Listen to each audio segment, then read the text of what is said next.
Brothers and sisters, as you know, the helpmate of the BLET is the BLET Auxiliary. They are conducting their own convention in another portion of the hotel this week.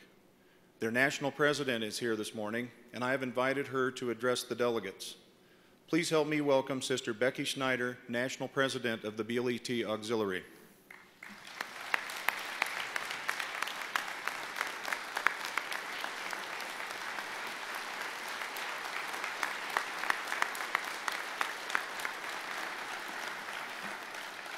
Well, thank you so much, guys, for that warm welcome.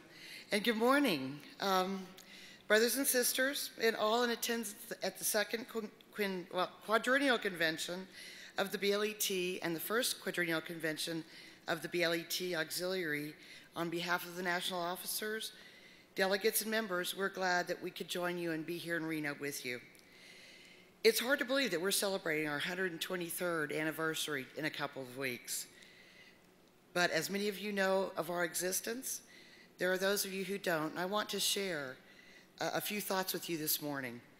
Since the early days, our organization has been about support of our members and the BLET, and about education for spouses and families on information we need to know to be prepared to deal with the often unpredictable life that we live with railroaders. In the last 15 years or so, there have been major changes in our organization and the way the Auxiliary does our business. We've moved from a more social organization to one that is proactive on issues affecting health, safety, and quality of life. Since past International President Ruth Wyndham's vision of a legislative arm of the Auxiliary, we have been much more active in the legislative arena, working with the national, state, and local levels of the BLET to help bring about much-needed change to safety legislation and regulations. Serena Hogan, our Vice President and National Legislative Rep, provides our members, and even some BLET members, with the updated information through our monthly website, updates, and quarterly newsletter. We are also on board with the mobilization program, responding when asked and when needed to urgent matters that affect you, your union, and your jobs. As with many fraternal organizations across the country, it's not just as cool as it used to be in the Wives Club. Let me say this. We are becoming the wives the carriers really don't want to mess with. Because of our job in educating our members, we stay abreast of the issues that affect you directly and often us indirectly. At the last convention in 2006, in order to show better the transformation we were making, we changed our name. And while our mission and purpose have remained a relative constant, our focus and the scope of what we do has increased greatly. We still do all the things that one would expect of an auxiliary, such as raising money for scholarships, planning picnics and Christmas parties, but we've added another layer, another tool in the toolbox, as it were, to be used to bring pressure to bear on the carriers and their draconian practices by acting, when asked, on behalf of the BLET. Because the bottom line is that we cannot be fired, nor do we have to worry about retaliation from the carriers. Just a few examples of what we do in concert with the BLET include informational protests against ridiculous availability policies, remote control operations, and extreme cab temperatures, intervening in lodging issues, whether they be unsafe for habitation or whether they're needed relief because of forced assignment, working with our communities and the media to draw attention to carrier practices such as remote control operations in our neighborhoods, excessive brush at grade crossings, or excessive train length, as recently happened with Union Pacific, just to name a few. Of course, we're always available to make our elected congressional representatives aware of legislation affecting railroaders and their families through our legislative alerts, working with state and local officials, as well as when and wherever needed. We have another valuable function within the BLE organization, that is to protect and support one another. In times of accident or tragedy, often it has been the auxiliary members who were able to be there first to protect the injured employee or even a widow from the carrier's cutthroat practices.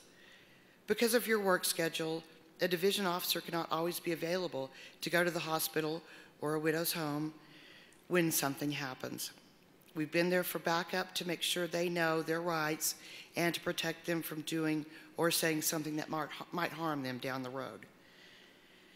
As a preventative measure, we often put together informational meetings in conjunction with the designated legal counsel to make sure our members and their spouses and families know beforehand the kind of information they need in the event of an accident.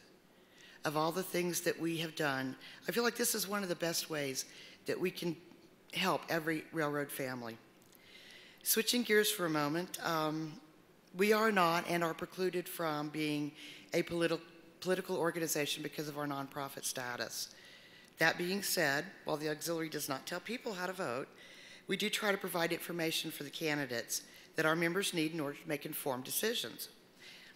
As with any election, and to emphasize what General President Hoffa said, the most important thing any of us can do is vote for the candidates that will best represent our interests. That goes for the upcoming midterm elections as well as your national division elections. If you think you're just one vote and it doesn't really matter, you're wrong. One vote not cast can snowball into a small minority electing those who represent us. Over the last 4 years, I've had the privilege of addressing regional conventions on behalf of the auxiliary, and I appreciate every opportunity to do so, including, and maybe especially today, it's a great honor. But admittedly, sometimes I feel like a broken record, because we as auxiliary members know the potential we have to help you make your jobs better, but we've remained a largely untapped resource. I encourage every one of you to find out more of what we can do to help you, because all you need to do is ask. Having a local auxiliary in your area is probably the best way to go in helping organize our efforts, but we have members at large who have made a big difference as well. We're here for you, and we will help in any way we can. Lastly, for those spouses who have accompanied you, please let them know that they're welcome to attend our meetings in N9 and 10 over the next few days to learn more about us and our organization and how it works.